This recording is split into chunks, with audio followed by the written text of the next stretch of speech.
చేసుకుని వాక్యంలోకి వెళ్దాము. అందరూ కళ్ళు మూసుకుని ప్రార్థనలో ఏకీభవించండి.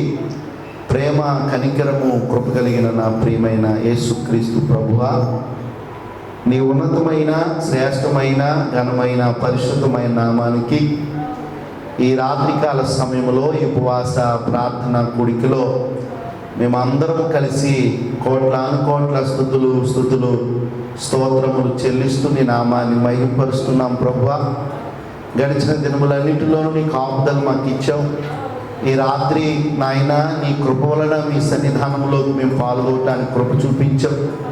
అలాగే ఎంతోమంది నీ బిడ్డలు ఈ సమయంలో ప్రార్థనా కూడికలోనికి రాలేని పరిస్థితులు వారు ఉండగా మాకు మాత్రం ఒక ప్రత్యేకమైన కృపనిచ్చి, ఆరోగ్యమునిచ్చి, నీ అందరి ఆసక్తిని, విశ్వాసమును మాకు ఇచ్చి నీ సన్నిధానంలోనికి మమ్మల్ని నడిపించిన విధానం బట్టి నీ కొందనాలు తండ్రి. నడిపించినటువంటి నీవు మాతో మాట్లాడమని ప్రార్థన చేస్తున్నాను. మా హృదయంలో ఉన్న నాయన నీపై నాయన వ్యతిరేకత, మా హృదయంలో ఉన్న సాతాను వాడి క్రియలన్నింటినీ కూడా తీసివేయమని, వాడు నీ వాక్యానికి విరుద్ధంగా పోరాటం చేస్తున్నాడు కనుక వాడిని అణిచివేయమని, వాడిని బంధించమని, సంపూర్ణంగా వాడిని తీసివేయమని ప్రార్థన చేస్తూ నీ వాక్యము మా అందరిలో ఫలింపజేసి నాయన మేము నీకు పనికొచ్చే పాత్రలుగా మా కుటుంబాలు ఆశీర్వదించబడునుగాక. యేసు నామములో ఇది జరుగునుగాక. ఆమేన్. జాగ్రత్తగా దేవుని వాక్యాన్ని విందాము. రక్షకుడును మన విమోచనకు కర్త అయినటువంటి యేసుక్రీస్తు పరిశుద్ధ నామంలో, అలాగే మన పరిచర్య తరపున యేసుక్రీస్తులోనే రక్షణ పరిచర్య తరపున కూడి ఉన్న మీ అందరికీ ప్రత్యేకమైనటువంటి వందనాలు. దేవుడు మిమ్మల్ని దీవించి ఆశీర్వదించి బలపరచును గాక. గట్టిగా చెప్పండి ఆమేన్. దేవునికి స్తోత్రం. హల్లెలూయా.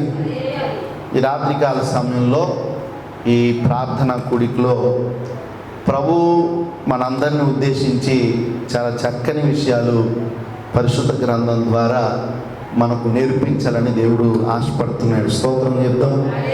హల్లెలూయా. ఉదయం నుండి రాత్రి వరకు మనం ఎన్నో విషయాలు, ఎన్నో వార్తలు మనం మాట్లాడుతూ అనేకమైన వార్తలు మనం వింటూ ఉంటాం. అయితే ఈ రాత్రి ఒక ప్రత్యేకమైనటువంటి వార్త పరిశుద్ధ గ్రంథం నుండి ప్రభు మనకు తెలియచేయబోతున్నాడు. స్తోత్రం చెప్పండి. హల్లెలూయా. ఈ వార్త విశేషం ఏంటంటే, ఈ వార్త విన్నటువంటి వారు ఎవరైనా, చిన్నపిల్లలైనా లేక పెద్దవారైనా లేక యవనస్తులైనా, ఈ పరిశుద్ధ గ్రంథ లేఖనాల ఆధారం చేసుకుని ప్రభు మనకు అందిస్తున్నటువంటి వార్త ప్రతి ఒక్కరికి బలాన్ని చేకూరుస్తుంది, ప్రతి ఒక్కరికి ధైర్యాన్ని చేకూరుస్తుంది, ప్రతి ఒక్కరికి శాంతి సమాధానాన్ని దేవుని వాక్యం అనేటువంటి వార్త దయచేస్తుంది. స్తోత్రం చెప్పండి. హల్లెలూయా. అందుకనే కోరహు కుమారులు అంటారు, నీ మందిర ఆవరణంలో ఒక దినము గడుపుట 1000 దినముల కంటే శ్రేష్టము. స్తోత్రం చెప్పండి. ఈరోజు చాలామంది బిడ్డలు, చాలామంది పిల్లలు ఈ సమయంలో ప్రార్థనలో ఉండకపోవచ్చు, ప్రార్థన చేయకపోవచ్చు. వారు ఇతరితర కారణాల రీత్యా తిరుగుతూ ఉండొచ్చు, నిద్రిస్తూ ఉండొచ్చు, లేక ఏవేవో తింటూ ఉండొచ్చు. అయితే మనం దేవుని సముఖంలో ఉండటం, మనం దేవుని మాటలు వినటానికి సమకూర్చబడటం పరిశుద్ధాత్మ దేవుడు మనకిచ్చినటువంటి గొప్ప ధన్యత. విషయాన్ని కనుక మనం పరిశీలన చేస్తే ప్రియమైన దేవుని బిడ్డలారా, దేవుని సన్నిధానంలోనికి మనం ఎప్పుడు అడుగు పెట్టామో అప్పటి నుండి దేవుని ఆత్మ మనపై పనిచేయటం ప్రారంభిస్తుంది.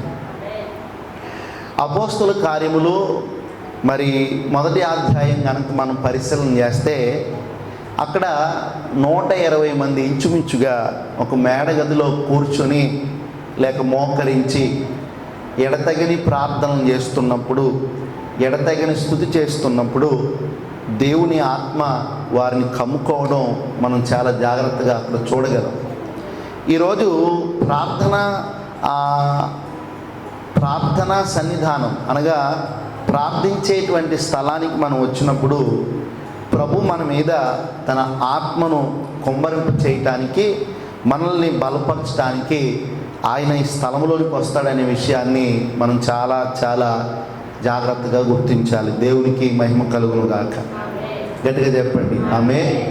ఈరోజు మనల్ని ఏ విధంగా దేవుడు బలపరచబోతున్నాడు, మనకు మరి ప్రోత్సాహకారాన్ని ఏ విధంగా అందించబోతున్నాడు అంటే, పరిశుద్ధ గ్రంథాన్ని కనుక మనం పరిశీలన చేస్తే పరిశుద్ధ గ్రంథంలో చాలా ముఖ్యమైన విశేషమైనటువంటి మాటలు, చాలా సంతోషకరమైనటువంటి మాటలు, ఆనందకరమైనటువంటి మాటలు, బాధలో బలహీనతలో ఉన్న వారికి ఓదార్పునిచ్చేటువంటి మాటలు, ఆశతో మరి అల్లాడిపోతున్నటువంటి వారి జీవితాల్లో మరి ఆశలు చిగురించేటువంటి మాటలు దేవుడు మనకి ఎన్నెన్నో అందించాడు.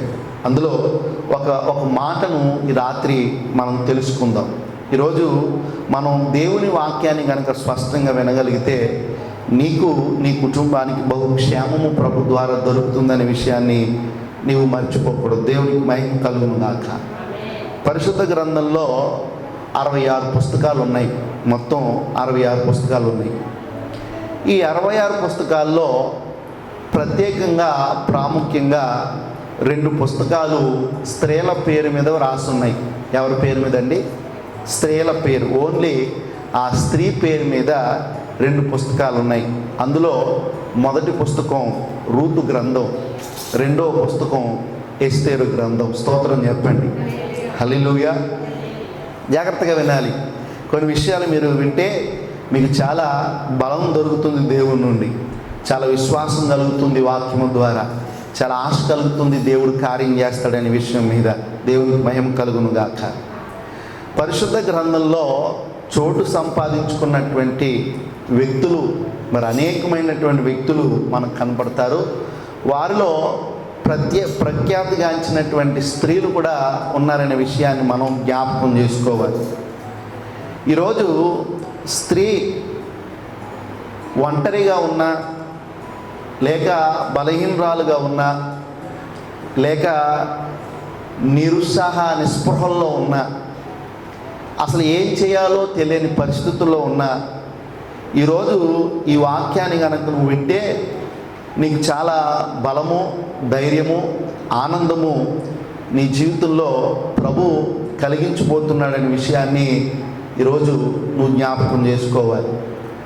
ఉదాహరణకి ఈ ఎస్తేరు గ్రంథాన్ని కనుక మనం పరిశీలన చేస్తే, ప్రియమైన దేవుని బిడ్డలారా, ఎస్తేరు అనేటువంటి ఒక స్త్రీ, చిన్నది, ఆమె కన్యకై ఉన్నది. ఎస్తేరు అనగా దాని అర్థం ఏంటంటే నక్షత్రము. పారసీకుల నామకరణం ప్రకారంగా ఎస్తేరు అనగా నక్షత్రము. ఆమెకు రెండో పేరు కూడా ఉంది. ఆ పేరు హదస్స. ఆ పేరుకు అర్థం ఏంటంటే గొంజి చెట్టు. గొంజి చెట్టు అంటే పవిత్రమైనది. ఈ 2 పేర్లు కలిగినటువంటి ఈ ఎస్తేరు అనేటువంటి స్త్రీ చాలా సాధారణమైనటువంటి జీవితం, చాలా పేదరికంలో పుట్టినటువంటి స్త్రీగా, చిన్నప్పుడే వారి తల్లిదండ్రులు చనిపోతే వారి చిన్నాన్నగారు అయినటువంటి మొర్దుకై ఇంటి దగ్గర పెరిగినటువంటి కుమార్తెగా ఈమె మనకు కనపడుతుంది. స్తోత్రం చెప్పండి. హల్లెలూయా, హల్లెలూయా. ఈమె జీవితంలో చెప్పుకోదగ్గ విషయాలు ఏమీ లేవు. చెప్పుకోదగ్గ విషయాలు ఏమీ లేని స్త్రీగా ఈమె కనపడతా ఉంది.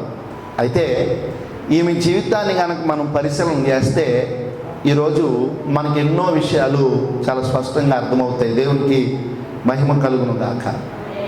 చిన్నప్పుడే తల్లిదండ్రులు కోల్పోయినటువంటి ఈ ఎస్తేర్ అని పిలువబడుతున్న ఈ స్త్రీ మొర్దుకై అనేటువంటి చిన్నాన్నగారి దగ్గర ఈమె బ్రతుకుతూ ఆ జీవితాన్ని కొనసాగిస్తూ ఉంది. యవ్వన దశలోనికి వచ్చి తన తండ్రి సమానుడైనటువంటి మొర్దుకై దగ్గర ఆమె జీవిస్తూ ఉంది. స్తోత్రం చెప్పండి. హల్లెలూయా. ఆనాటి దినాల్లో మనం జాగ్రత్తగా పరిశీలన చేస్తే ఈ ఒంటరిగా ఉన్నటువంటి ఈ స్త్రీ చిన్ననాటి నుండి మరి తల్లిదండ్రులను కోల్పోయి ఒకరి దగ్గర ఆశ్రయాన్ని కలిగి ఉన్నటువంటి ఈ స్త్రీని దేవుడు చూచాడు అని చెప్పుకోవటానికి ఏమాత్రం మనం సందేహం పడనక్కర్లా. ఎందుకనంటే ఈరోజు బలహీనంగా ఉన్న వారిని, లేక భయముతో అక్కరతో బాధపడుతున్న వారిని దేవుడు చూస్తున్నాడనే విషయం ఎవరు గ్రహించుకోవట్లేదు. దేవునికి స్తోత్రం కలుగును గాక. చూడండి, బలహీనురాలైన ఎస్తేరును దేవుడు చూసి ఏ స్థాయికి, ఏ స్థానానికి హెచ్చించాడనే విషయాన్ని మీరు గమనిస్తే, బలహీనురాలైన నిన్ను బలహీనుడైనటువంటి మనల్ని ప్రభు ఏ స్థాయికి తీసుకువెళ్తాడనే విషయం సుస్పష్టంగా దేవుడు మనతో మాట్లాడుతున్నాడు. స్తోత్రం చెప్పండి. హల్లెలూయా, హల్లెలూయా.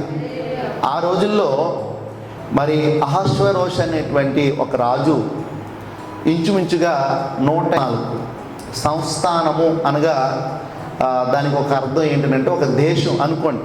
రాజుగా, గొప్ప రాజుగా ఉన్నటువంటి రాజు ఎవరు అనంటే అహష్వేరోషు. ఈ అహష్వేరోషు చాలా చాలా గొప్పవాడుగా మరి లేఖనాలు సెలవిస్తూ ఉన్నాయి.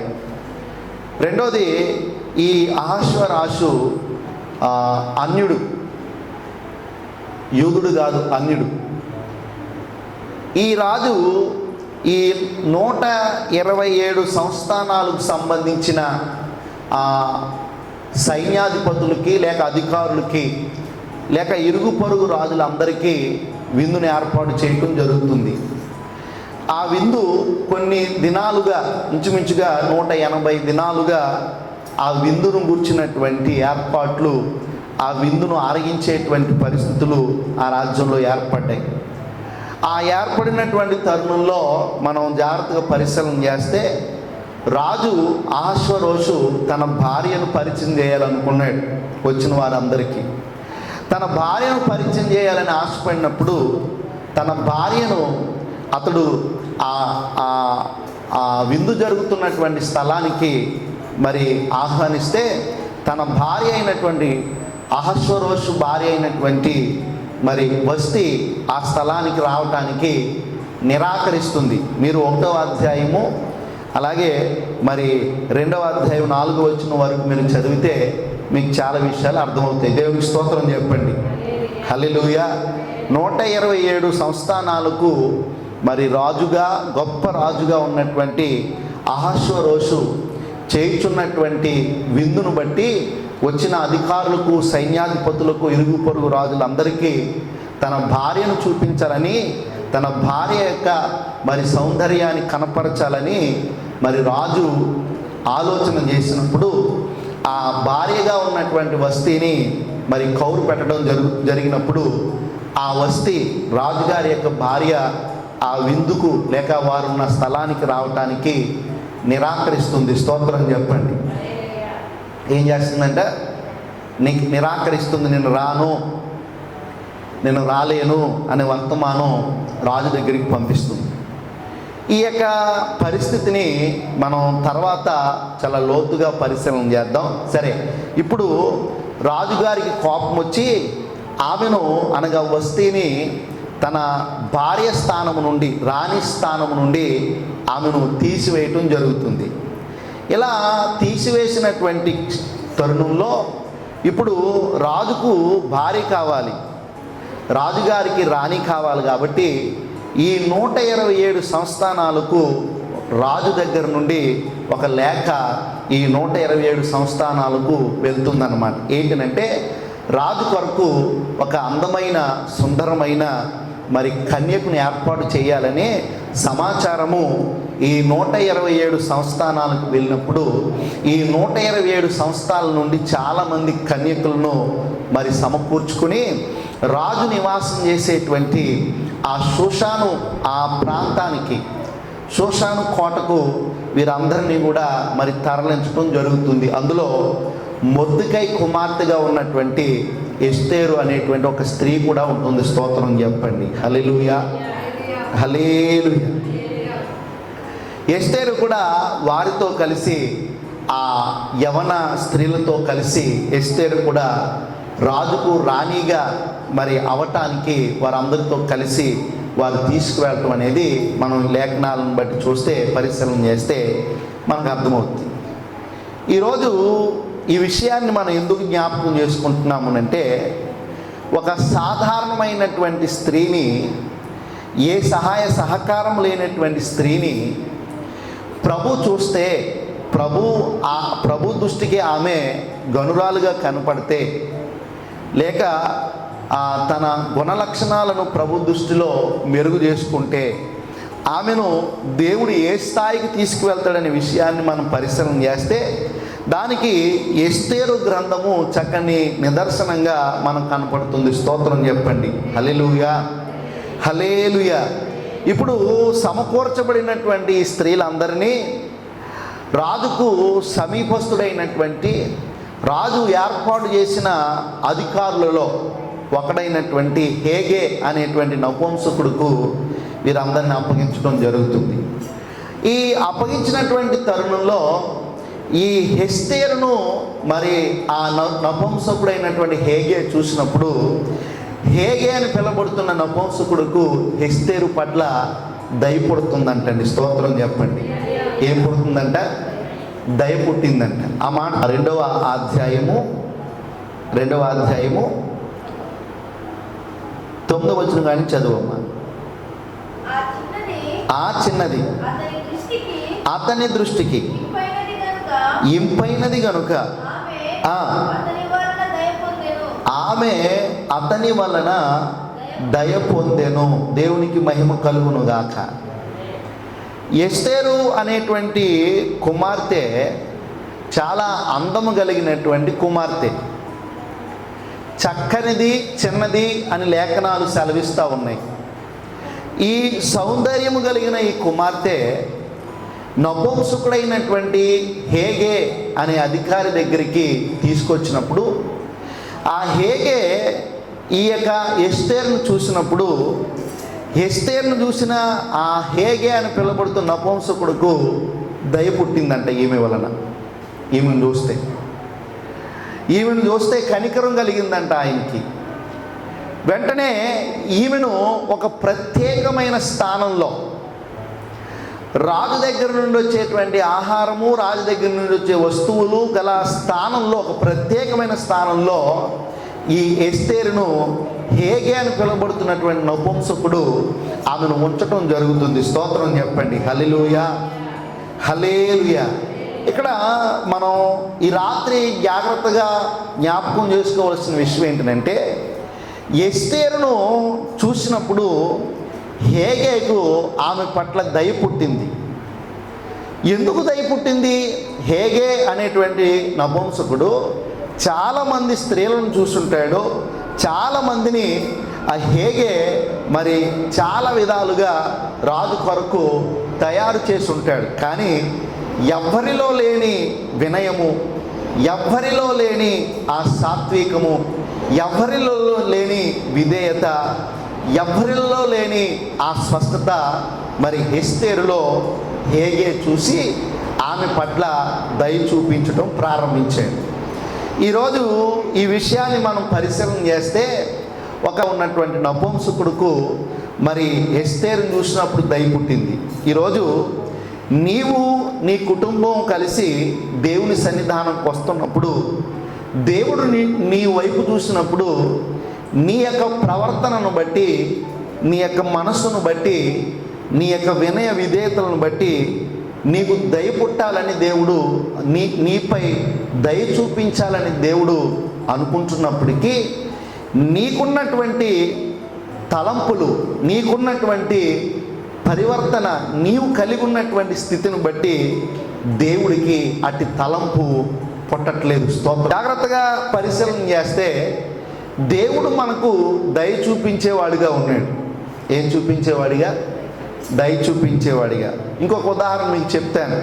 ఒక వ్యభిచారం చేసినటువంటి స్త్రీ మరి వ్యభిచారం చేసినందుకు అక్కడ ఉన్నటువంటి ప్రజల ద్వారా తరమబడుతుంది, కొట్టబట్టానికి, చంపబట్టానికి. ప్రభు ఎదురయ్యి, మీలో పాపం చేయని వాడు ఎవరైనా ఉంటే వాడు మొదటి రాయుడు వేయండి అని చెప్పినప్పుడు జాగ్రత్తగా మనం పరిశీలన చేస్తే వాళ్ళందరూ ఆ రాళ్ళను అక్కడ పడవేసి వెనక్కి వెళ్ళిపోతారు.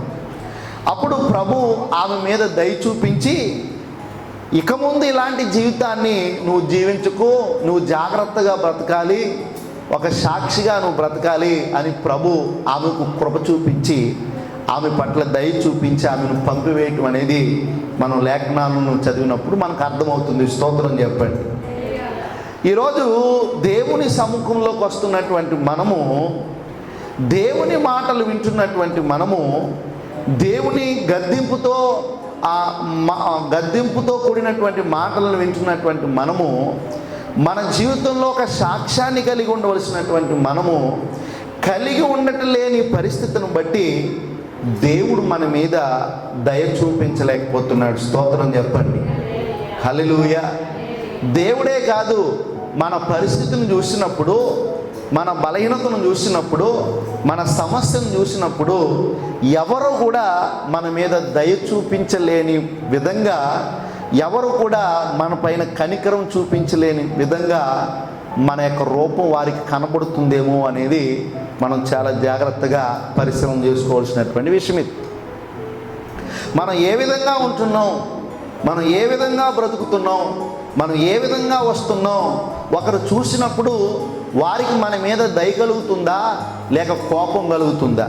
ఒకరు మనల్ని చూసినప్పుడు వారికి మన మీద గౌరవం కలుగుతుందా లేక మనం పైన చెడ్డ ఆరోపణలు, నింద ఆరోపణలు చేస్తున్నారనే విషయాన్ని కూడా మనం పరిశీలన చేసుకోవాలి. చూడండి, ఎస్తేరుని చూసినప్పుడు, ఎస్తేరు ఎవరో తెలియని హేగే నపుంసకుడైనటువంటి అధికారికి దయ పుట్టింది. స్తోత్రం చెప్పండి. ఈరోజు నిన్ను బట్టి, నీ కుటుంబాన్ని బట్టి ఎవరికైనా సహాయం చేయాలనే మనసు, ఎవరికైనా దయ చూపించాలనే మనసు ఎప్పుడు వస్తుంది అంటే, మన జీవితంలో మనం చేస్తున్నటువంటి, మనం కలిగి ఉన్నటువంటి పరిస్థితులన్నిటినీ మనం చాలా జాగ్రత్తగా ఆలోచన చేసుకుని, మనం అన్ని విషయాల్లో ఒదిగి ఉన్నప్పుడు, అన్ని విషయాల్లో దేవునికి విధేయత, వినయం చూపించే వారికి మనం ఉన్నప్పుడు దేవుడు మన పట్ల కనికరాన్ని చూపిస్తాడనే విషయాన్ని కూడా మనం మర్చిపోకూడదు. దేవునికి స్తోత్రం కలుగును గాక. యేసుక్రీస్తు ప్రభువారు కొండపై నుంచి కిందకు దిగుతున్న సమయంలో ఒక కుష్టి వ్యాధి కలిగినటువంటి ఒక వ్యక్తి వచ్చి, అయ్యా నీకిష్టమైతే ఈ కుష్టి వ్యాధిని బాగు చేయి ప్రభువా అని అడిగితే, యేసుక్రీస్తు ప్రభు అన్న విషయం ఏంటంటే, అన్న మాట ఏంటంటే, నీవు శుద్ధి అవ్వటం, నీ వ్యాధి నుండి నీవు తప్పించబడటం, నీ వ్యాధి నుండి నువ్వు విడుదల పొందటం నాకెంతో ఇష్టమని చెప్పి ఆ కుష్టి వ్యాధి అతని నుండి వెళ్ళిపోయే విధంగా స్వస్థపరిచినటువంటి దేవుడు మన జీవితంలో కూడా చేస్తాడు. నువ్వేం చేయాలి అంటే, అయ్యా నేను పాపాత్మునై ఉన్నాను, పాపాత్మురాలనై ఉన్నాను, నీ ఎదుట ఉండటానికి కూడా అర్హుని కాదు, ఈ లోకమంతా నన్ను వెలివేసింది, ఈ లోకమంతా నన్ను దూరం పెట్టింది, కానీ నీవు నన్ను బాగు చేయగలవా, నీవు నన్ను స్వస్థపరచగలవా, నీవు నాకు సహాయం చేయగలవా అని ప్రభు మీద కనుక నువ్వు ఆధారం పడితే, హేగే నపుంసకుడైనటువంటి హేగే మరి ఎస్తేరు విషయంలో ఎలాగైతే దయ చూపించాడో, ఎలాగైతే కరుణ చూపించాడో, ఎలాగైతే ఆమెకు ఒక ప్రత్యేకమైన స్థానాన్ని మరి అక్కడ ఏర్పాటు చేశాడో, ఈరోజు హేగే కంటే గొప్పవాడు, హేగే కంటే బలవంతుడు, సర్వలోకానికి అధికారి అయినటువంటి రాజు మన జీవితంలో అంతకంటే గొప్ప కార్యం చేస్తాడనే విషయాన్ని నువ్వు గుర్తుపెట్టుకోవాలి. దేవునికి స్తోత్రం చెప్పండి. హల్లెలూయా. నువ్వు ఆలకించాలి, నీవు గమనించాలి. చూడండి, ఎస్తేరు వినయ విధేయతల వలన, ఎస్తేరు ప్రార్థనా జీవితం వలన ఒక అధికారిగా ఉన్నటువంటి నపుంసకుడికి దయ పుట్టింది.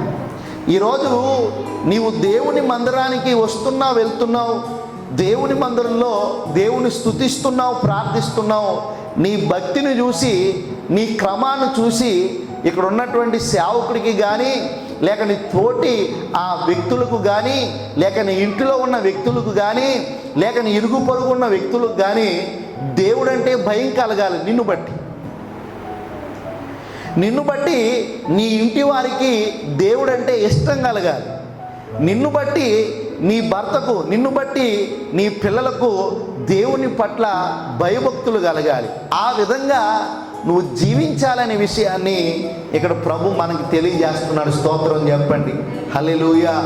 కానీ దురదృష్టకరమైనటువంటి విషయం ఏంటంటే, ఈరోజు ప్రభు సన్నిధానంలో ఉంటూ ప్రభు మాటలు నేర్చుకుంటూ ప్రభు నామానికి దగ్గరగా ఉన్నామని చెప్పుకుంటున్నటువంటి వ్యక్తుల జీవితాలు కనుక మనం పరిశీలన చేస్తే, వారిని బట్టి మార్పు చెందేవారు తక్కువ, వారిని బట్టి చెడిపోయేవారు ఎక్కువగా ఈరోజు మనకు కనపడుతున్నారు. స్తోత్రం చెప్పండి, హల్లెలూయా.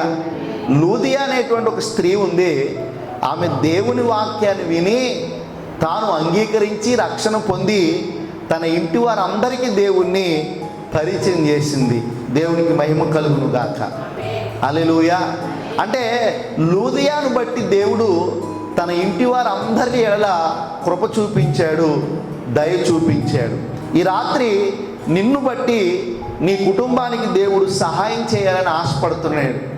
నిన్ను బట్టి నీ జీవితంలో దేవుని కార్యము జరిగించాలని దేవుడు ఆశపడుతున్నాడు. నిన్ను బట్టి నీకు కలిగిన శ్రమలు, బాధల విషయాల్లో దేవుడు తన యొక్క దయ చూపించాలని ఇష్టపడుతున్నాడు. అయితే నీవు దేవుని ఎదుట దయ చూపించడానికి, కనికరం చూపించడానికి యోగ్యుడిగా, యోగ్యురాలుగా ఉన్నావా లేదా అనే విషయాన్ని నువ్వు జ్ఞాపకం చేసుకో. నీ ప్రవర్తన చూస్తున్నాడు దేవుడు, నీ మనసును చూస్తున్నాడు దేవుడు.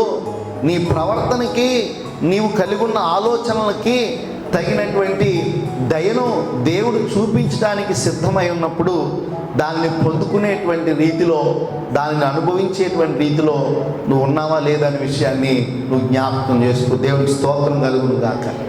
ఇంకా మనం ముందుకు వెళ్తే ప్రియమైన దేవుని బిడ్డలారా, ఇంకా కనుక మనం ఆలోచన చేస్తే ఈరోజు మనం ఎస్తేరు జీవితంలో ఒక ఉన్నతమైనటువంటి ఆలోచన, ఒక సరైనటువంటి ఆలోచన కనుక మనం జ్ఞాపకం చేసుకుంటే, ఎస్తేరు చూడండి, ఆ హేగే, నపుంసకుడైనటువంటి హేగే సిద్ధపరిచినటువంటి ఆ కన్యకలందరినీ రాజు సమూహంలోనికి తీసుకువెళ్ళినప్పుడు ఆ కన్యకలందరికంటే మరి హేగే వశములో ఉన్నటువంటి మరి ఎస్తేరు రాజు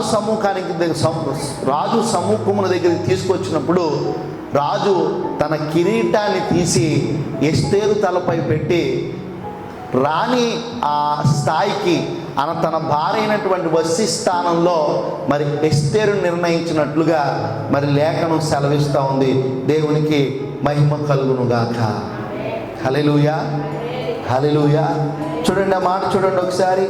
ఆ 2వ అధ్యాయము, ఎస్తేరు గ్రంథము 2వ అధ్యాయము 17వ వచనం కానించి మనం చదువుకుందాం.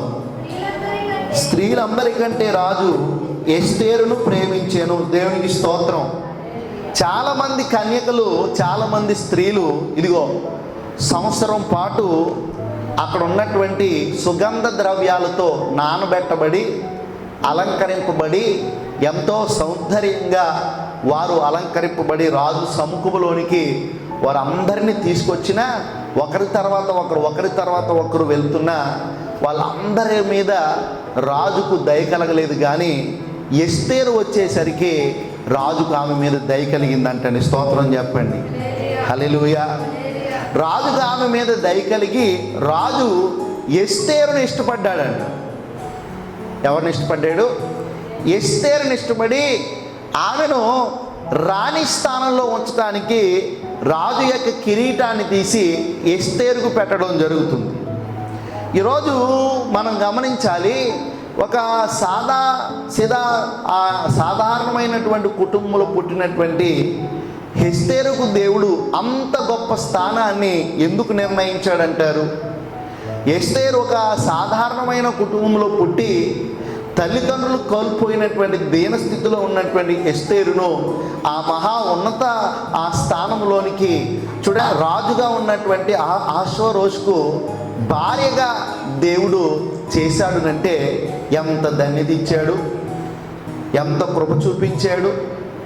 ఎంత ఉన్నత స్థాయికి ఎస్తేరుని తీసుకువెళ్ళాడు.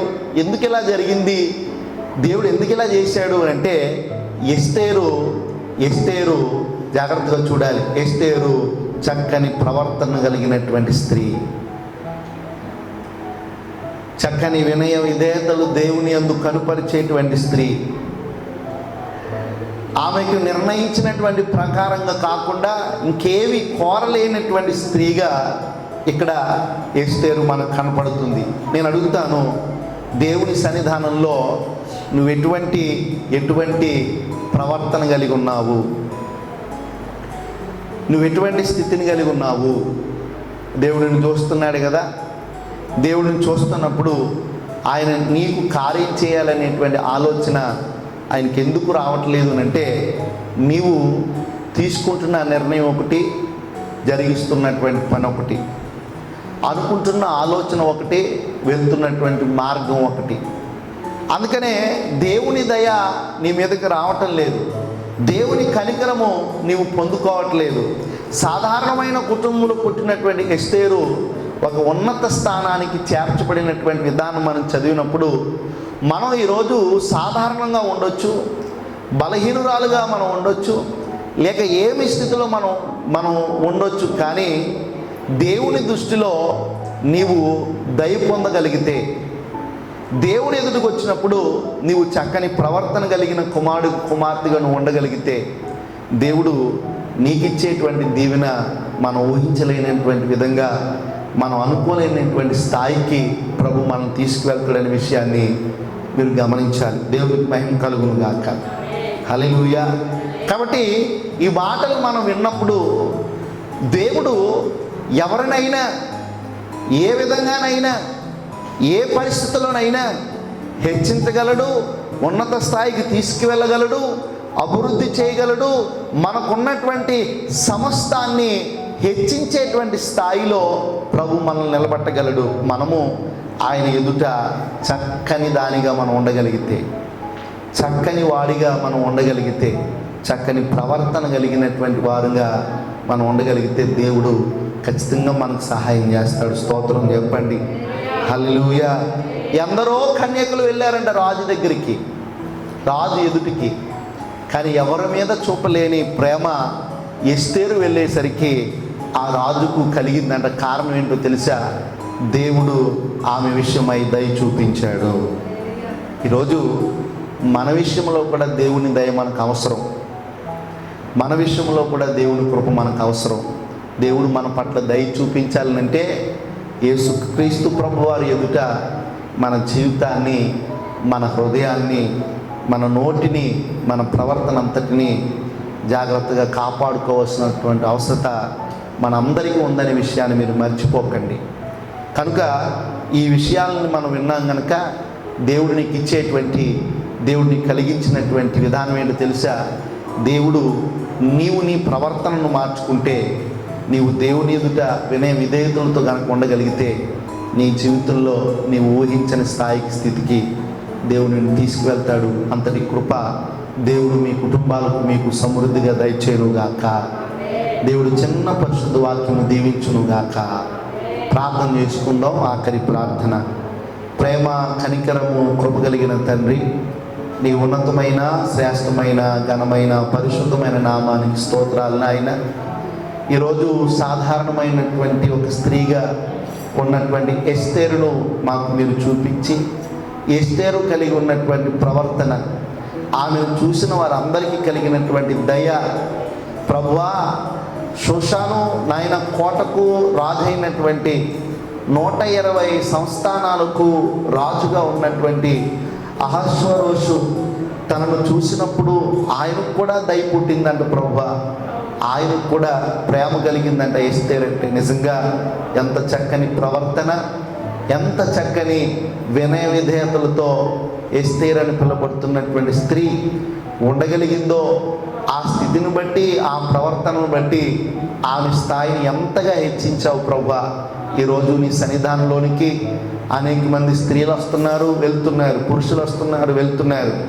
ఎవరైనా నీ ఎదుట వినయ విధేయతలు కలిగిన, చక్కని ప్రవర్తన కలిగిన వారుగా ఉన్నప్పుడు వారందరినీ నేను హెచ్చిస్తాను, వారి స్థితిని మారుస్తాను, వారు ఊహించిన స్థితికి నేను తీసుకువెళ్తానని ఈ రాత్రి మీరు మాట్లాడారు. నిజమే, మేము లోపల ఒక మాట బయట ఒక మాట కాకుండా, నీ ఎదుట ఒక నిర్ణయం బయట ఒక నిర్ణయం తీసుకున్నట్లు కాకుండా ప్రభువా, మేము ఎల్లప్పుడూ నీ సన్నిధానంలో సంతోషించి ఆనందించి నీ ఎదుట సరైనటువంటి ప్రవర్తన, సరైన వినయ విధేయతలు కలిగి ప్రభువా, నీ ద్వారా దయ పొందటానికి, నీ ద్వారా కృప పొందుకోవటానికి అర్హులుగా మమ్మల్ని అందరినీ సిద్ధపరచడానికి ఈరోజు మాతో మాట్లాడిన విధానం బట్టి వందనాలు ప్రభువా. మా జీవితంలో ఏదైనా కార్యము జరిగించబడాలంటే దానికి నీవే సమర్థుడు ప్రభువా. నువ్వు తప్ప ఇంకొకరు ఎవరు చేయలేరు, నాయన చేయరు ప్రభువా.